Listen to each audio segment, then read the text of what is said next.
dari 100% seluruh penyakit yang diderita orang Jakarta, itu hampir 60%-nya atau 57,8% ya, tahun 2010 kita lihatnya itu ternyata terkait dengan pencemaran udara gitu loh. Nah, artinya kalau pencemaran udara di Jakarta itu hilang, sebenarnya 60% penyakit bisa hilang. Ya, gugatan warga negara ini adalah terkait dengan pemerintah tidak melakukan tugasnya dan meminta untuk melakukan tugasnya, sesimpel itu sebenarnya. Bukan meminta ganti rugi, tapi meminta pemerintah untuk melakukan tugasnya yang sejatinya melindungi masyarakat dan memberikan haknya terkait menghirup udara bersih. Bahkan riset di tahun 2002 saja sudah ditemukan bahwa ketika kita menghirup PM2,5 dan O3 selama 10 menit saja, itu sudah ada tanda-tanda pembengkakan arteri. Di sini membuktikan bahwa tidak perlu menunggu 24 jam atau berhari-hari mengenai dampak polusi kepada kita. 10 menit saja sudah ada tanda-tanda pembengkakan sebenarnya dalam tubuh kita.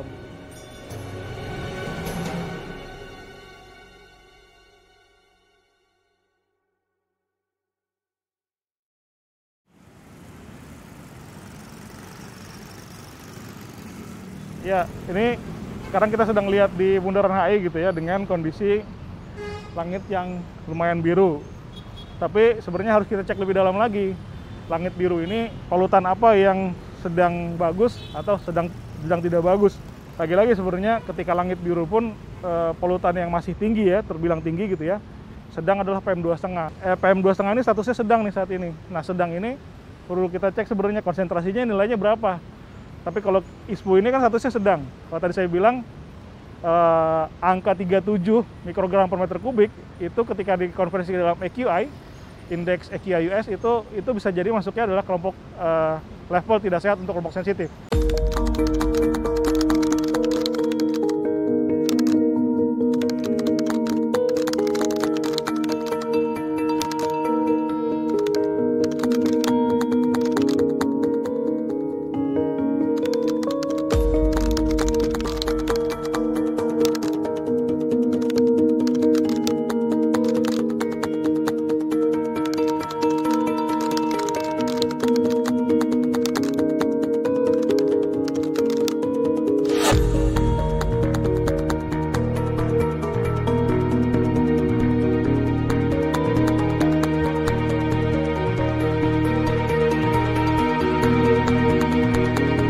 Status baku mutu udara di Jakarta baru saja diumumkan oleh DKI Jakarta di tahun 2021 mengenai status baku mutu udara di tahun 2020.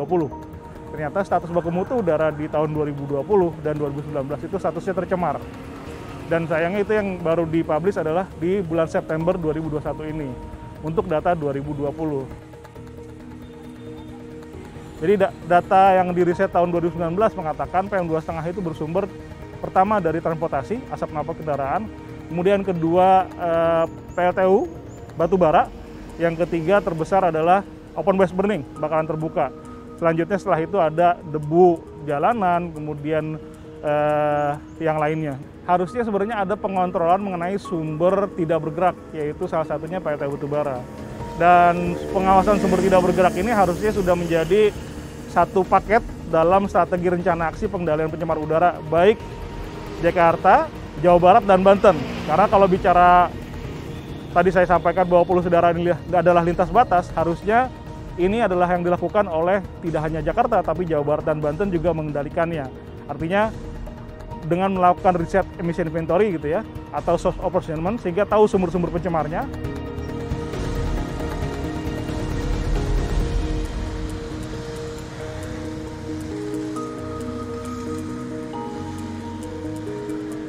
Dari berbagai hasil riset teman-teman ya, yang di teknik lingkungan terutama ya, dari ITB, UI, Trisakti gitu ya.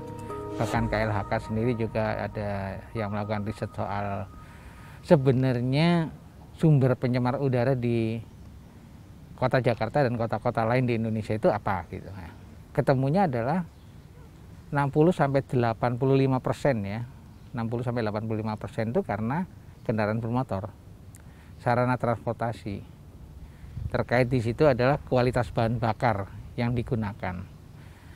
Nah, kemudian setiap tahun kita kan tahu ya, apalagi sebelum pandemi ya, peningkatan jumlah kendaraan ya, kendaraan bermotor itu bisa, kalau di Jakarta bisa sampai 11 juta sepeda motor ya, terus kemudian kalau mobil itu bisa 2 sampai 4 jutaan gitu per tahun ya. Nah, jadi sebenarnya dengan peningkatan yang sedemikian cepatnya kendaraan bermotor dan kualitas bahan bakarnya yang kurang bagus, maka ini adalah sumber polusi. Bensin itu kan semakin lama semakin diperbaiki kualitasnya ya, ditingkatkan terus kualitasnya. Namun kalau mesin kendaraannya itu mesin kendaraan yang sudah lama, dikasih bensin sebagus apapun juga tidak bisa juga dia mengolah bahan bakar tersebut menjadi sempurna dan tidak mengeluarkan polusi.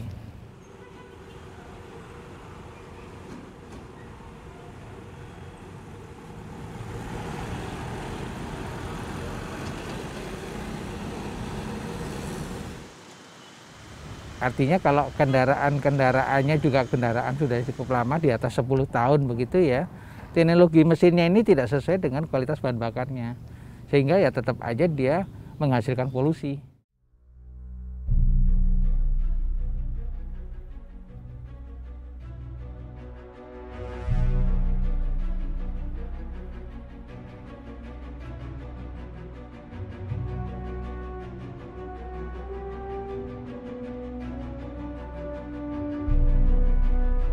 Itu penelitiannya 4 tahun, kita mau melakukan inventarisasi sumber-sumber emisi itu dari mana saja, semua sumber emisi. Dan kemudian kita sendiri di UI melakukan risetnya itu dengan dari sumber emisi kendaraan bermotor. Nah, kita menganalisisnya menggunakan modeling yang sudah dipergunakan di Amerika, Eropa, Jepang, Cina, dan India.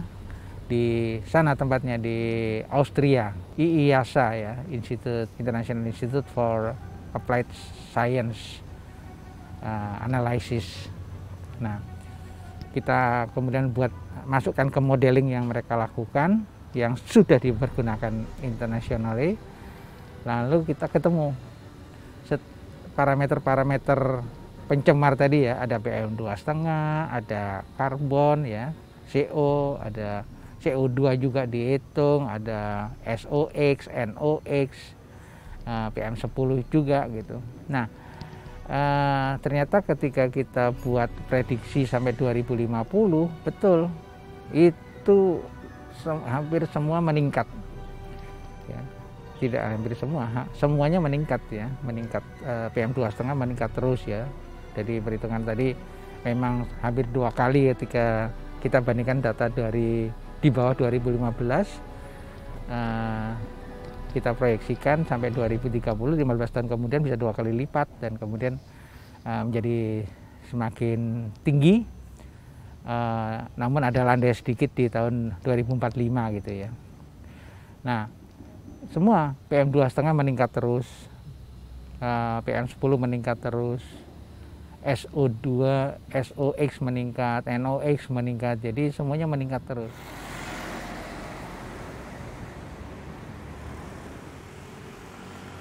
Uniknya polusi udara ya, itu dinamikanya, dia dinamis bergeraknya. Karena apa? Tergantung dengan arah angin, tergantung kecepatan angin, tergantung perjalanannya itu. Ya, misalnya yang macet di mana, karena sumbernya kendaraan bermotor ya, yang macet ada di mana, misalnya di Jakarta Utara macet. Terus kemudian pada saat itu adalah sore hari ya, sore hari adalah angin laut.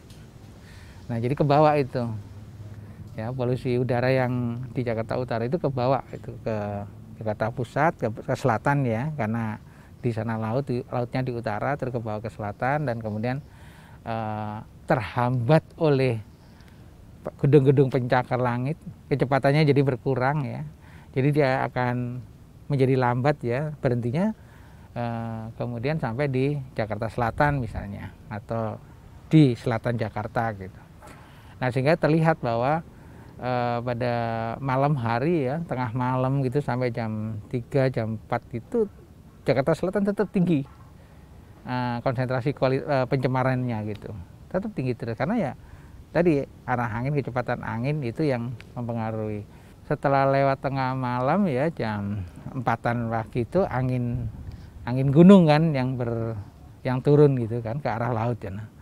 Nah itu juga penyemar-penyemar yang ada dari selatan, di mana orang-orang itu bergerak untuk ke Jakarta ya, untuk bekerja ya. Nah polusinya itu di bawah angin lebih cepat ke arah Jakarta Pusat ya, dan kemudian menyebar di sana gitu karena banyaknya gedung-gedung tinggi gitu. Nah jadi sehingga dinamika ini yang kemudian menjadikan kita tidak mudah untuk menentukan sebenarnya wilayah-wilayah yang tinggi polusi di mana, karena dinamis ya gerakannya gitu. Dan arah angin pun juga tidak selalu selatan utara selatan, enggak, dari timur ke barat, dari barat ke timur dan sebagainya. Jadi menjadi seperti itu.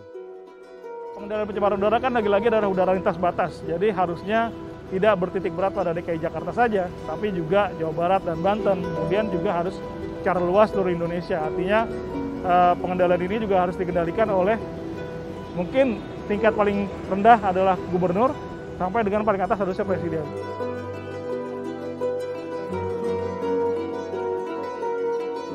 Regulasi yang sudah diperbaiki 2021 mengenai baku mutu udara ambien ini adalah upaya yang dilakukan oleh pemerintah nasional ya untuk memperbaiki baku mutu setelah 20 tahun kemudian. Tapi di tahun 2021 yang sama ini justru WHO juga memperbaiki nih baku mutunya yang lebih ketat lagi. Artinya ketika kita sudah memperbaiki baku mutu udara ambien, tapi kita merefer WHO terkait dengan kesehatan, kita tetap tertinggal sebenarnya karena WHO memperketat standar baku mutu mengenai PM2,5-nya dari 25 menjadi 15. Kita memperketat dari 65 menjadi 55. Itu masih jauh tertinggal begitu sebenarnya. Bahkan sudah ada konvensi internasional bahwa mendapatkan lingkungan hidup yang baik termasuk menghirup udara yang bersih adalah hak asasi manusia sebenarnya.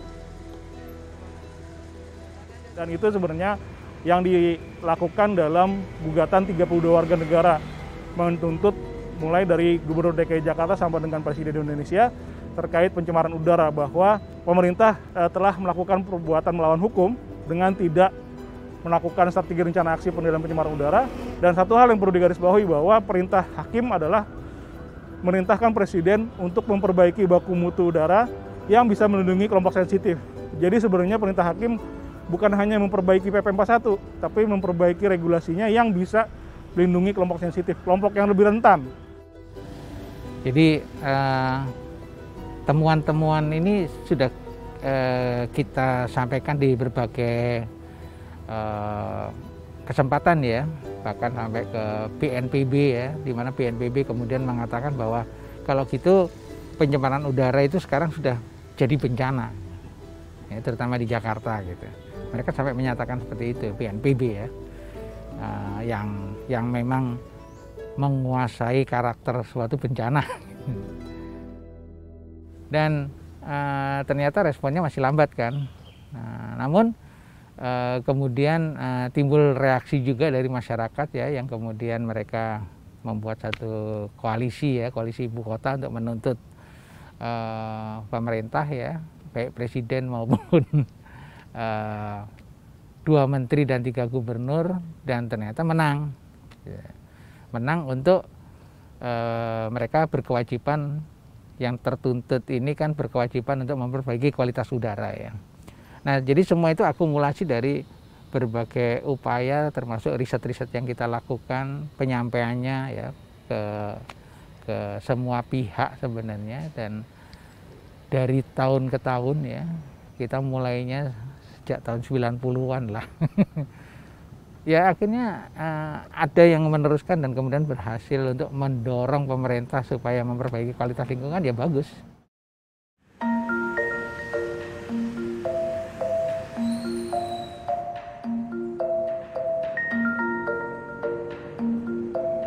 Ya, kawasan low emission zone itu harusnya dibuat yang namanya juga zone ya, zona. Harusnya dibuat yang lumayan lebih luas, karena kalau cakupannya kecil, kita akan sulit untuk mengukur dia ini berhasil sampai di mana gitu. Kalau bagus sebenarnya dibuat lebih luas lagi, ditambah dengan infrastruktur transportasi umum yang sudah memadai. Katakanlah sudah Taman Tamrin sudah ada nih, pilihan transportasinya banyak umum gitu ya, transportasi umum ya untuk Transjakarta, MRT, bahkan sudah ada bike sharing begitu ya. Harusnya sebenarnya jalur Sudirman Tamrin ini jangan-jangan bisa dijadikan untuk low emission zone. Tidak ada kendaraan yang melewati sini misalnya kayak gitu ya.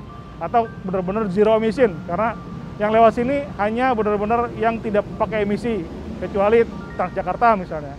Dan Transjakarta juga harusnya kembali pakai gas lagi, karena sekarang balik diesel lagi nih gitu. Artinya ada emisi lagi, harusnya pakai ke gas sehingga tidak punya emisi lagi.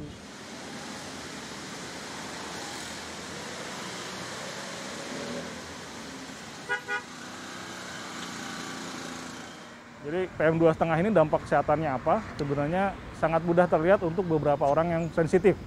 Yang sensitif seperti punya penyakit pernapasan, bawaan begitu ya, kemudian juga punya asma, atau bahkan orang yang punya kulit sensitif. Jadi seringkali ketika PM2,5-nya tinggi, orang sensitif tersebut langsung bisa merasakan dampaknya. Tapi jangka panjangnya, karena ukurannya sangat kecil, si PM2,5 ini bisa masuk dalam hidung, tenggorokan, bahkan jaringan paru paling kecil.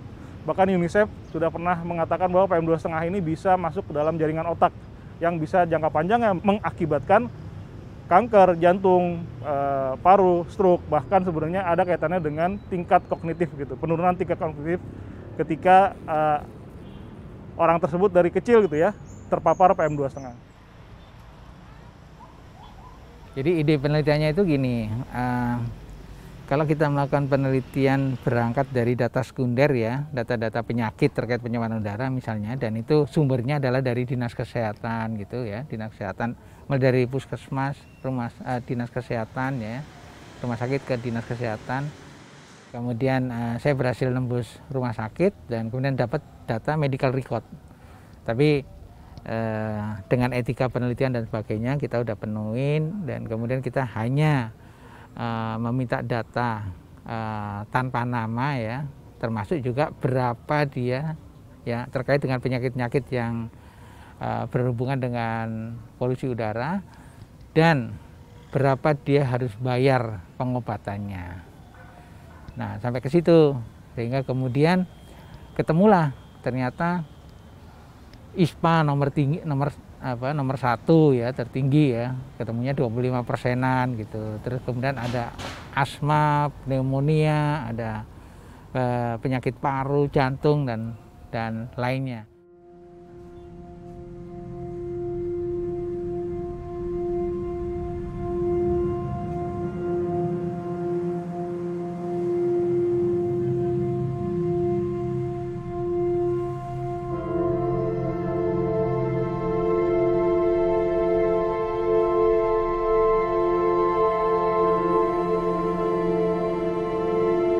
Di total maksimal itu sampai 38,5 triliun. Jadi hanya di tahun 2010 itu penduduk Jakarta yang berobat untuk menyembuhkan penyakit-penyakit yang terkait dengan pencemaran udara itu mengeluarkan dana sampai 38,5 triliun. Hanya 1 tahun penduduk Jakarta. Kemudian terakhir kemarin 2019 kita melakukan riset di supir angkot. Itu lebih dari separuh supir angkot tuh fungsi parunya sudah terganggu ya, tidak bisa disembuhkan lagi. Nah, jadi cukup tinggi itu, kalau 40% aja rata-rata ya, itu ya kita semua sudah punya masalah penyakit-penyakit kronis nih, gitu kan, yang kemudian akan berbahaya, akan fatal. Oleh karena itu makanya sebenarnya harus punya strategi jangka panjangnya. Mau tahun berapa kita memperbaiki kualitas udara ini dengan memperketat baku mutu. Dengan cara apa misalnya? Ya misalnya sudah ada upaya pengendalian di sektor transportasi. Ketika sudah ada seperti itu selama beberapa tahun, harusnya tahun kemudian selanjutnya harus dibuat strategi lagi. Apakah kita akan memperketat baku mutunya? Nah itu yang harus dicantumkan dalam semacam roadmap atau strategi rencana aksi untuk pengendalian pencemar udara. Nah ini sebenarnya ngasih kita tunggu. Ya, sebenarnya mengenai stasiun pantau polusi udara sudah dibuktikan melalui pengadilan pada saat gugatan polusi udara, di mana Kementerian Lingkungan Hidup menghadirkan ahli, kalau nggak salah dari Surabaya, aku lupa ahlinya, mengatakan bahwa sebenarnya untuk memantau DKI Jakarta ini, atau satu daerah begitu ya, kita bisa menghitung kasarnya setiap 3 juta populasi harusnya ada 10 alat pantau. Artinya, itu mengklarifikasi bahwa yang Jakarta punya saat ini, 5 punya DKI dan 2 punya KLHK di Jakarta, itu jauh dari cukup. Harusnya sesederhana, sekarang kan aplikasi sudah ada bisa dilihat di aplikasi polusi udara itu, baik punya KLHK atau punya DLH. Harusnya ada warning minimal yang sudah mendownload, itu ada pop-up, tidak sehat. Harus apa yang dilakukan, pakai masker, membatasi keluar ruangan, atau segala macam. Itu sederhana satu halnya. Kemudian yang offline-nya, mungkin di stasiun itu ada semacam bel, atau apa yang memperingatkan bahwa udara sedang tidak sehat.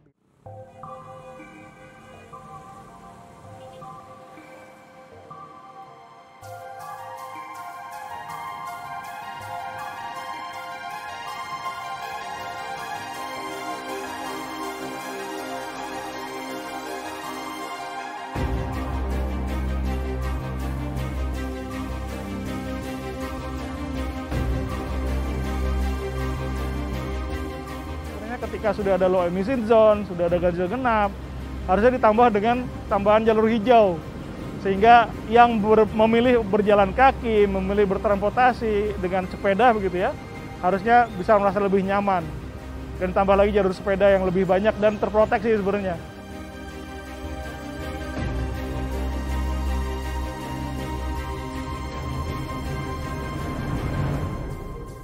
Ketika sudah tercemar, berarti ada yang tidak dilakukan upaya pengendaliannya. Karena dalam menentukan baku mutu, kita harus punya target sebenarnya, apa langkah nyata yang diambil, strategi rencana aksinya, mengendalikan sumber bergerak, sumber tidak bergerak, dan bagaimana mengukur secara sistematik melalui data sainsnya, misalnya dengan data source apportionment tadi. Nah, itu tidak pernah dilakukan, sehingga kita tidak bisa mengukur dengan nyata sebenarnya berhasil atau tidak begitu.